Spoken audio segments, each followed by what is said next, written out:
우리는 교회를 일컬어 예수님의 몸, 주님의 몸이라고 얘기합니다.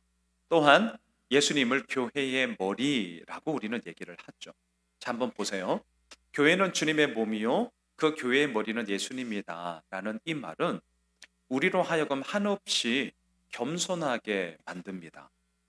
왜냐하면 머리 대신 예수 그리스도가 행하시고 이끄시는 그 모든 결정권의 이야기가 비단 교회만이 아니라 우리의 삶 가운데 이루어지기 때문에 우리는 한없이 그 말 앞에 겸손할 수밖에 없어요.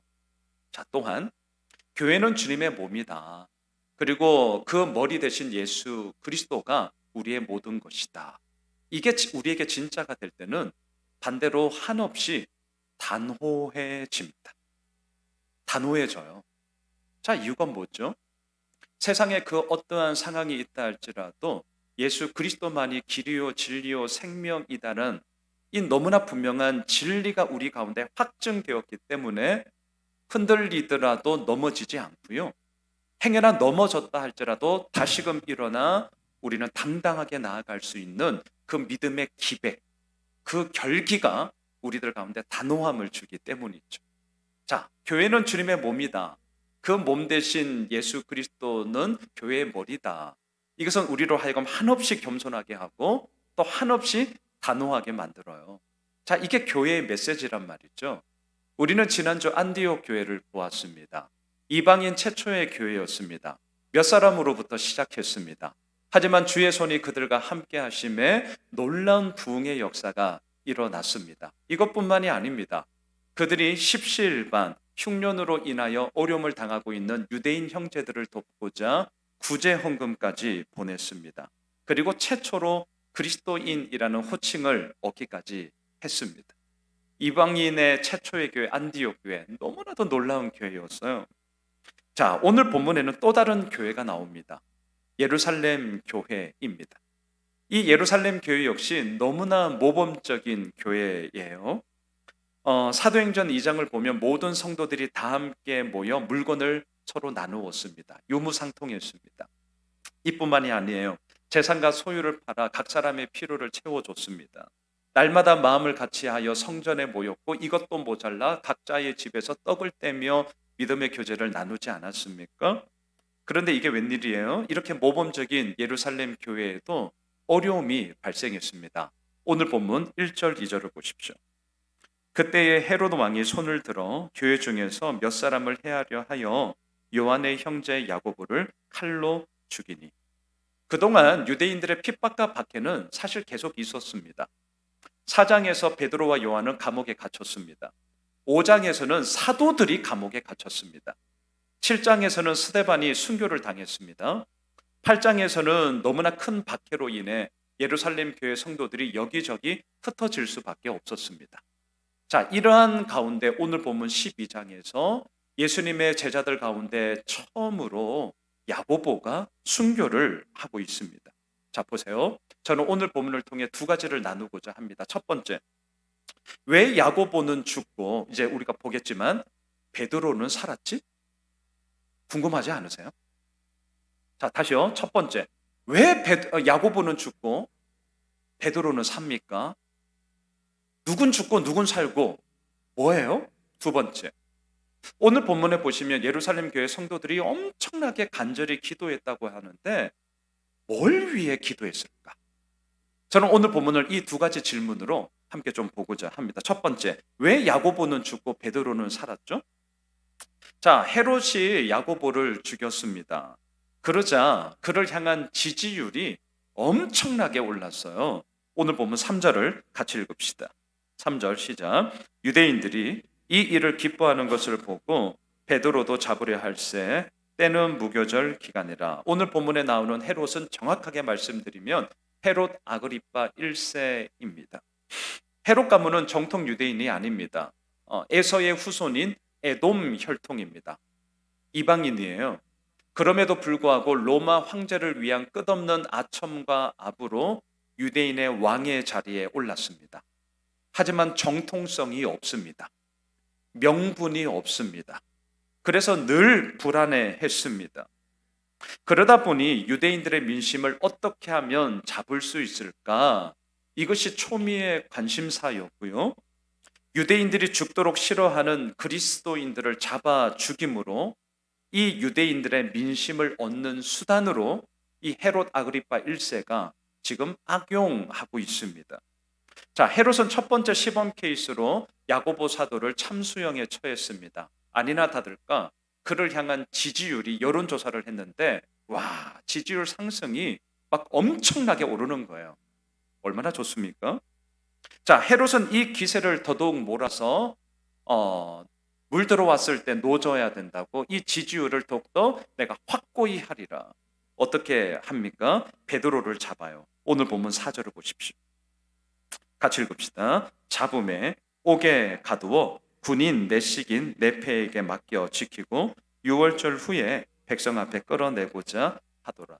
이 헤롯 왕은 겉모술수가 뛰어난 정치꾼임에 분명합니다. 베드로를 언제 체포하냐면 무교절이 시작되는 전날에 체포를 해요. 자, 무교절은 언제냐?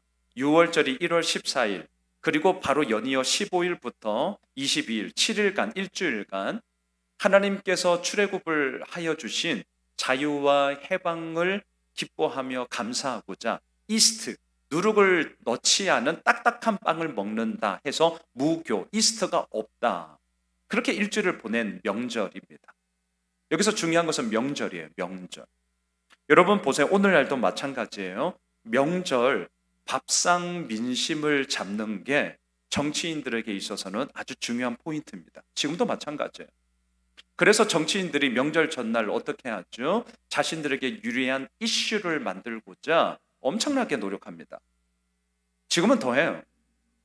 헤롯 아그리파 1세가 똑같아요. 야, 예나 지금이나 인생 살아가는 거 별반 차이가 없어요. 유대인들의 최대 명절인 유월절을 앞두고 유대인들이 제일 싫어하는 그리스도인들을 잡음을 통해서 정치적인 이슈를 만들어 이슈 메이커를 만드는 거예요. 그리고 자신에게 유리한 입지를 경고히 지금 세워가고자 하는 것이죠.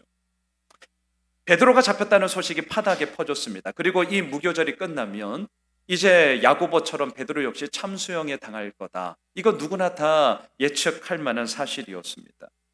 민심은 헤롯 아그리파 1세를 향하여 더 나아가고 그를 향한 지지율은 아주 높게 나오고 있음에 분명하죠. 그런데 어떤 일이 벌어졌냐고요? 오늘 보면 7절을 보십시오. 호련히 주의 사자가 나타나매 옥중에 광채가 빛나며 또 베드로의 옆구리를 쳐 깨워 이르되 급히 일어나라 하니 채사슬이 그 손에서 벗어지더라. 하나님의 놀라운 역사가 일어났어요.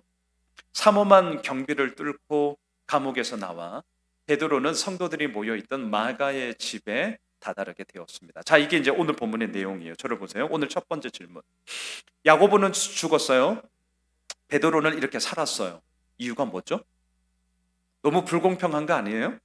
똑같은 사도잖아요. 똑같은 제자잖아요. 높낮이가 어디에 있어요? 인간이 다 존엄한데 왜 야고보는 죽고 베드로는 살았습니까? 자, 이렇게 된 문제의 원인을 본인들에게 두면 어떨까요? 다시 말할까요? 야고보는 잘못했고, 쉽게 말할게요. 야고보는 잘못한 게 있고 베드로는 잘했기 때문에 야고보는 죽은 거고 베드로는 살아난 거야. 여러분 어떻게 생각하세요? 물론 나의 잘못으로 인해 결과가 상이하게 나올 때가 있습니다. 제가 그걸 부인하는 거 아니에요. 하지만 이러한 관점으로 오늘을 본다 할지라도 오늘 본문에서는 적어도 그러한 잘잘못을 찾을 수 없습니다. 아니, 똑같습니다. 왜?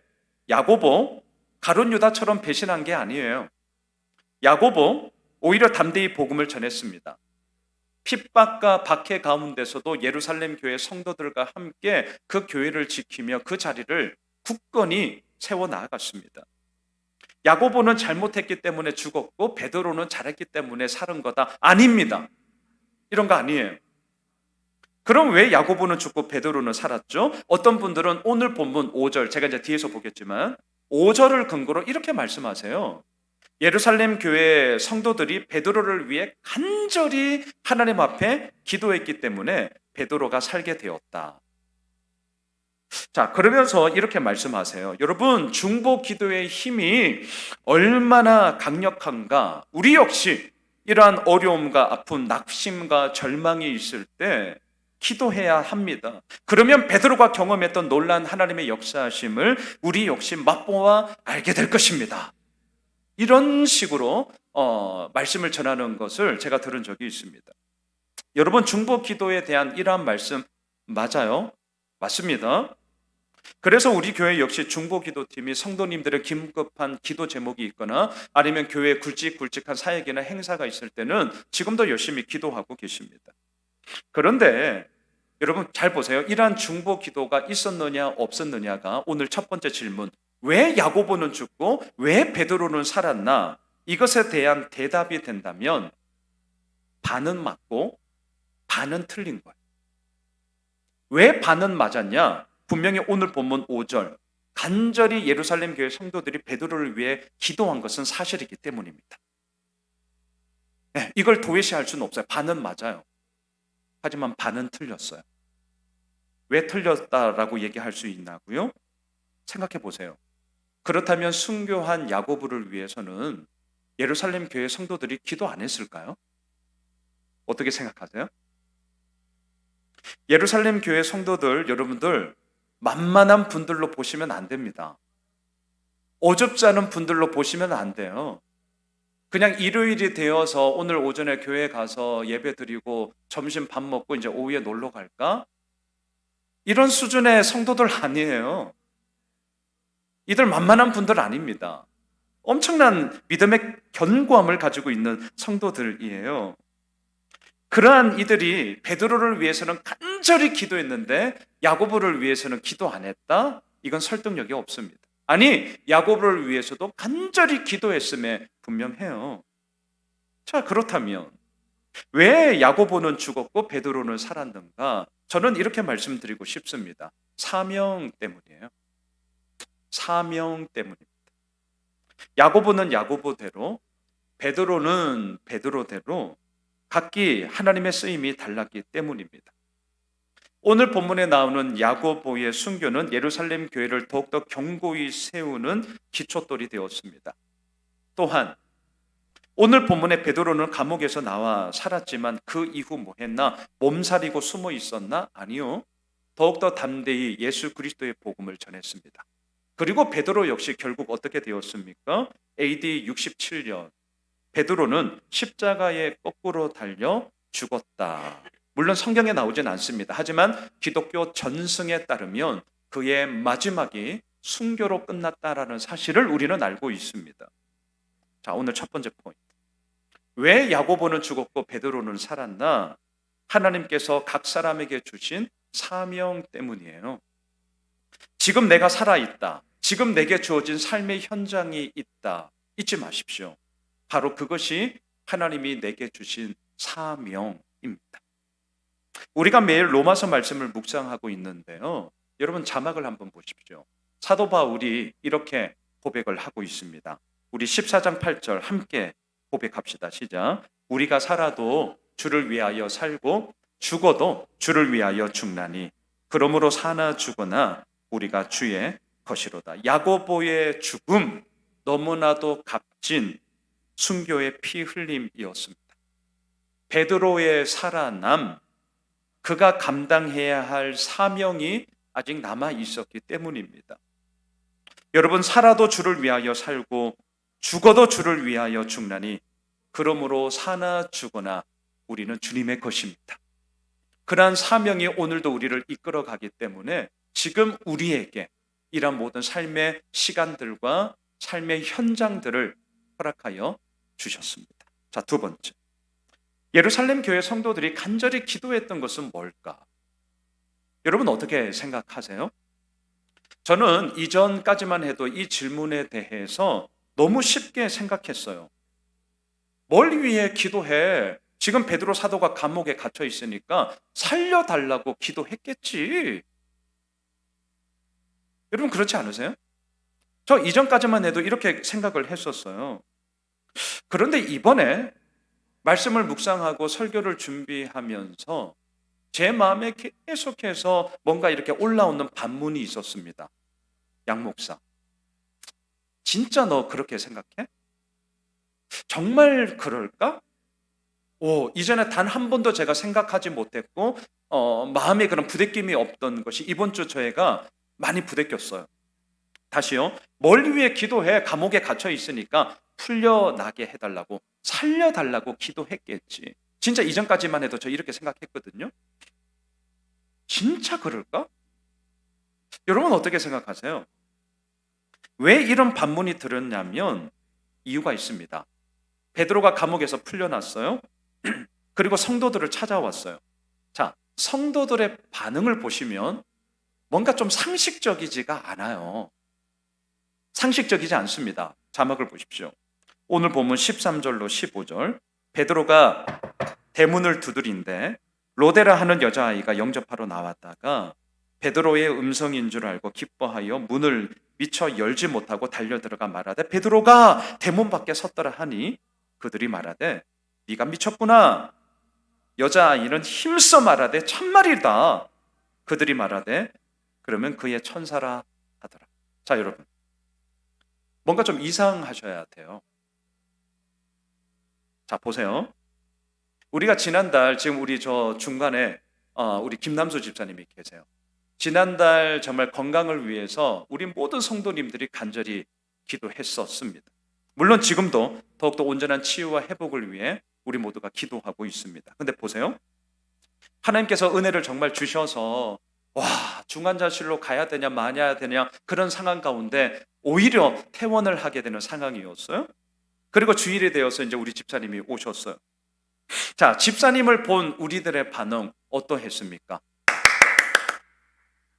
집사님 너무 감사합니다. 함께 예배 드릴 수 있어서 너무 좋아요. 하나님께서 이렇게 귀한 은혜를 주셔서 얼마나 기쁜지 몰라요.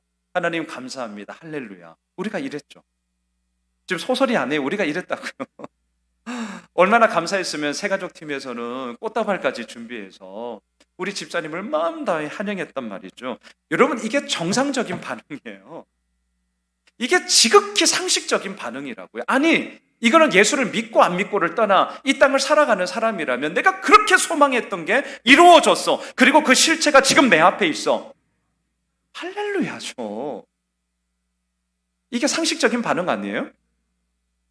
그렇다면 오늘 본문을 잘 들여다보세요. 감옥에 갇혀있던 베드로가 이제 무교절이 끝나면 누구나 다 예측하는 것처럼 참수형의 야고보처럼 처해집니다. 소문이 파다했어요. 이런 상황에서 그렇게 기도했어요. 근데 그렇게 기도했던 베드로가 지금 자기들이 모여있던 마가의 집 문을 두들기고 있어요. 어떻게 해야 됩니까? 당연히 달려나가 꼭 껴안고 이렇게 해야 되는 거죠. 이게 당연한 거 아니에요? 이게 상식적인 거 아니에요? 근데 보세요. 로데다라는 여자아이는 참 대단해요. 베드로의 목소리인 줄 알았어요. 그러면 문 열어주고 가야 되는데 너무나 기쁜 나머지 문 열어줄 생각도 못하고 어른들이 모여서 기도하던 곳에 갔어요. 베드로 사도님이 왔습니다. 소리쳤어요. 어른들이 뭐라고 얘기합니까? 미쳤냐? 아니에요. 진짜예요. 베드로 수호천사가 온 거야. 여러분 이 초대교회 이 신앙인들의 모습 가운데 여전히 불순물이 있어요. 이들의 생각 속에는 각 사람에게 수호천사가 있다고 믿었거든요. 수호천사가 온 거겠지. 자, 이렇게 했단 말이죠. 여러분 예루살렘 교회 성도들의 이러한 반응에 대해 많은 분들은 이렇게 말씀하십니다. 이들은 기도했지만 믿음 없는 기도를 했다. 아무런 기대도 하지 않고 그저 기도했을 뿐이다. 우리는 이러면 안 된다. 기도하는가? 하나님이 행하시고 이루실 하나님의 역사하심을 기대하면서 기도해야 된다. 꽤 많은 분들이 이러한 예루살렘 교회 성도들의 반응에 대해서 이들의 믿음 없음으로 해석하는 것을 정말 많이 보았고 들었습니다. 저는 이런 해석에 동의하지 않습니다. 저 동의하지 않아요. 왜냐하면 이렇게 말하는 것은 예루살렘 교회 성도님들을 너무 쉽게 이들의 믿음을 너무 가볍게 치부해 버리는 것이기 때문입니다. 앞서 말씀드렸습니다. 예루살렘 교회 성도님들, 우리가 함부로 재단하면 안 됩니다. 우리보다 100번 1000번 나아요. 이들은 함께 모여 유무상통한 삶을 살았다니까요. 심지어는 자신의 사유 재산을 팔아 부족한 자에게, 없는 자에게 그들의 재산을 나누어 주었습니다. 우린 못 따라가요. 아니, 이 얘기하면 난리 나요. 저부터 못해요. 예루살렘 교회 성도님들의 믿음을 어떻게 이런 식으로 함부로 치부해 버릴 수 있습니까? 저는 동의하지 않습니다. 그럼 뭘까요? 그래서 제가 오늘 이 말씀을 묵상하면서 진짜 예루살렘 교회 성도들이 뭘 위해 기도했을까? 제가 여기에서부터 이 질문에 대한 실마리를 풀게 되었습니다. 우리가 흔히 생각하듯이 하나님, 베드로 사도 감옥에 갇혀 있습니다. 풀려나게 해주세요. 살려주세요. 이렇게 기도했다면 감옥에서 나온 베드로를 보고 두 팔 벌려 환영했음에 분명해요. 근데 이제 오늘 본문은 그렇지 않았다는 거죠. 왜? 이유가 뭘까? 이들의 기도는 단지 베드로 살려주십시오, 문제 해결적 기도가 아니었기 때문이에요. 다시요. 문제 해결적 기도가 아니었기 때문이에요. 그럼 뭘 위해 기도했냐? 자막을 보십시오. 사도행전 4장 29절과 30절 우리 함께 읽어보도록 합시다. 시작. 주여, 이제도 그들의 위협함을 굽어 보시옵고 또 종들로 하여금 담대히 하나님의 말씀을 전하게 하여 주시오며 손을 내밀어 병을 낫게 하시옵고 표적과 기사가 거룩한 종 예수의 이름으로 이루어지게 하옵소서 하더라. 자, 지금 방금 읽었던 이 기도는 베드로와 요한이 감옥에 갇혀 있다가 하루 만에 풀려났어요. 그때 이 사도들과 예루살렘 교회 성도들이 합심하여서 함께 드렸던 기도의 결론입니다. 자, 이 기도의 내용을 잘 보세요. 살려주십시오, 문제 해결적 기도가 하나도 없어요. 뭐라고 기도하냐고요? 하나님, 담대히 하나님의 말씀을 전하게 하여 주십시오. 하나님, 병자를 치유케 하시고 예수의 이름으로 표적과 기사가 이루어지게 하옵소서. 확고한 믿음이었고요, 결연한 의지가 이들의 기도에 담겨져 있었습니다. 저는 예루살렘 교회 성도들의 이러한 기도가 오늘 본문에는 명시적으로 기록되어져 있지 않습니다. 그럼에도 불구하고 저는 감히 말씀드릴 수 있습니다. 오늘 본문, 왜 야고보는 순교하고 왜 베드로는 감옥에서 풀려났나, 그리고 그러한 상황 가운데서 이들은 무엇을 기도했나, 저는 사도행전 4장 방금 읽었던 이 기도가 동일하게 이들 가운데 울려 퍼졌고 또한 동일하게 이들 가운데 확고한 믿음으로 변함없이 기도했다라고 저는 단언할 수 있습니다. 이들의 믿음이 없었기 때문에 반가이 맞이 못한 게 아닙니다. 이들은 어쩌면 베드로는 이미 순교했을 거야 생각했을지 모릅니다. 그냥 그렇게 가정했을지 모릅니다.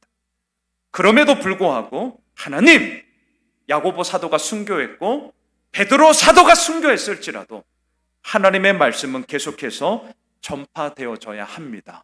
우리가 그 믿음의 길을 이제 뒤따라 가겠습니다. 예루살렘에 남아있던, 마가의 집에 남아있던 이 예루살렘 교회 성도들은 바로 이 기도를 하며 주님 앞에 서 있었다라고 저는 감히 말씀드리고 싶습니다. 오늘 두 번째 포인트, 예루살렘 교회 성도들은 무엇을 위해 기도했을까? 하나님, 살려주세요. 단지 문제 해결적 기도한 거 아니에요. 이들의 기도는 무엇이었냐고요? 사나 죽으나 우리는 주의 것입니다.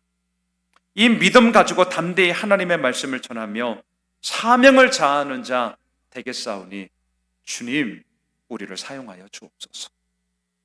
말씀을 정리하겠습니다. 오늘 본문은 죽음으로 시작해서 죽음으로 마치고 있습니다. 하지만 어떠한 죽음이었느냐 들여다보면 죽음의 내용은 너무나도 달라요. 자, 처음에 나오는 야고보의 죽음은 영광스러운 순교였습니다. 하지만 마지막에 나오는 헤로드 왕의 죽음은 너무나도 어이없는 허무한 죽음이었습니다. 오늘 본문 23절을 보십시오. 헤롯이 영광을 하나님께로 돌리지 아니하므로 주의 사자가 곧 친히 벌레에게 먹혀 죽으니라. 여기서 벌레는 세균을 뜻합니다. 헤롯 왕은 자신의 권세를 내세웠습니다. 만왕의 왕이신 하나님께 영광을 돌려야 되는데 그것을 가로챘습니다. 자기에게 영광을 돌리게 했어요. 그러했던 헤롯 왕의 마지막이 뭔 줄 아세요? 어이없게도 세균 감염으로 허무한 죽음을 맞이했을 뿐입니다. 자, 여러분, 오늘 본문에는 야고보의 영광스러운 순교도 나옵니다. 헤롯 왕의 세균 감염으로 인한 허무한 죽음도 나옵니다. 그리고 이 두 죽음 사이에 베드로의 살아남의 이야기도 나옵니다. 참 각기 다른 여러 가지 이야기들이 나오고 있는데 오늘 본문의 결론입니다. 이러한 이야기들을 통하여 우리에게 전하고자 하는 메시지가 무엇일까? 자막을 보십시오. 오늘 본문 24절 같이 읽읍시다. 하나님의 말씀은 흥왕하여 더하더라. 그렇습니다. 영광스러운 야고보의 순교를 통해 하나님이 우리에게 이루시고자 하는 게 있습니다. 하나님의 말씀은 흥왕하여 더하더라요. 하나님은 헤롯 왕의 이 허무한 죽음을 통해 우리에게 말씀하시고자 하는 게 있습니다. 하나님의 말씀은 흥왕하여 더하더라. 베드로의 살아남을 통해 하나님께서 오늘도 우리에게 말씀하시고자 하는 게 있습니다. 하나님의 말씀은 흥왕하여 더하더라. 지난주 피택자 셀 모임을 가졌습니다. 임직에 대한 서로의 생각과 마음을 함께 나누는 시간이었습니다. 저는 너무 좋습니다. 그리고 저는 이렇게 함께함이 우리 예수 호밀실 교회의 소위 DNA라고 생각을 합니다. 앞으로도 저는 그렇게 갈 것입니다. 제가 모임을 마치면서 참 감사했던 것은 모든 분들의 마음에 임직은 곧 섬김이고 또한 그 섬김의 자리를 어떻게 하면 온전히 감당할 수 있을까에 대한 부담스러움을 갖고 있고 결코 가볍게 여기지 않는다라는 것이 제 마음 가운데 진심으로 다가왔기 때문에 고민하고 있고 부담을 안고 있다는 그 모습이 저는 오히려 감사했습니다. 또한 임직과 관련해서 구체적으로 어떻게 준비하고 진행해야 할 것인가에 대해서 우리의 솔직한 생각도 있는 그대로 다 나누었습니다. 다른 교회들은 어떻게 하던가요? 물론 저도 알아보고 이런저런 얘기 많이 들은 거 있습니다. 하지만 또한 그 얘기를 듣고 싶어서 많은 의견도 들었습니다. 아직 결론을 내리지는 않았습니다. 다음 모임 때까지 기도 제목을 줬습니다. 하나님이 이번 임직을 통해 원하시는 것이 뭘까? 이번 임직만을 생각하지 말아달라. 앞으로도 계속해서 우리 교회는 임직이 이루어질 거다. 그럴 때에 어떻게 하는 것이 장로 얼마, 권사 얼마, 집사 얼마 이 따위 돈의 이야기가 이루어지는 것이 아니라 하나님의 기쁨이 되고 하나님께 감사가 되고 오늘 말씀 제목처럼 이 임직을 통하여 하나님의 말씀이 흥왕하여 더하더라가 될 수 있을까? 기도하고 있습니다. 그리고 다음번 모임에 함께 다시 한번 나누고 이것에 대해서 구체적인 결론을 내리면 우리 성도님들과 공유할 생각입니다. 제가 이렇게 하는 이유가 있습니다. 지금 우리가 행하는 모든 것들이 향후 예수 호밀실 교회가 걸어가는 밑거름이 되고 사역의 기초가 되기 때문입니다. 저는 당장 눈 앞만을 바라보는 게 아니라 실은 제 머릿속은 지금 내가 하는 것이 이 교회의 역사가 되어 내가 지금 하고 있는 것이 길이 되어 그 후임자도 그 후임자도 이 교회가 주님 다시 오실 그날까지 있다면 그것이 길이 된다. 저 그 생각으로 사역하고 있습니다. 단지 저만의 이야기가 아니에요. 이번 임직도 마찬가지입니다. 그리고 오늘 말씀처럼 우리는 다 사라질 것입니다. 순교로 사라지든 허무한 죽음으로 사라지든 아니면 살아났다 한들 우리는 언젠가는 죽습니다. 우리는 다 사라져요. 하지만 사라지더라도 하나님의 말씀은 흥왕하여 더하더라. 저는 이것을 우리 교회를 통해 꿈꾸고 싶고 이 교회를 통해 하나님은 반드시 그렇게 이루어 나아가실 것입니다. 사랑하는 예수 호밀실 가족 여러분, 야고보처럼 영광스러운 순교가 있습니다. 헤롯 왕처럼 허무한 죽음도 있습니다. 아직 해야 할 사명이 남아있기 때문에 베드로처럼 살아남을 수도 있습니다. 중요한 것은 무엇이냐고요? 그것이 무엇이든지 간에 하나님은 이 모든 것을 통해 오늘 결론 잊지 마십시오. 하나님의 말씀은 흥왕하여 더하더라. 하나님의 역사하심이 이루어지며 그것을 이루어 간다는 사실입니다. 바라기는 흥왕하여 더해지는 말씀의 역사하심에 우리 모두가 쓰임 받기를 원합니다. 우리 교회가 더더욱 쓰임 받기를 원합니다. 우리 잊지 맙시다. 우리가 살아도 주를 위하여 살고 죽어도 주를 위하여 죽나니 그러므로 사나 죽으나 우리는 주님의 것입니다. 우리 다 함께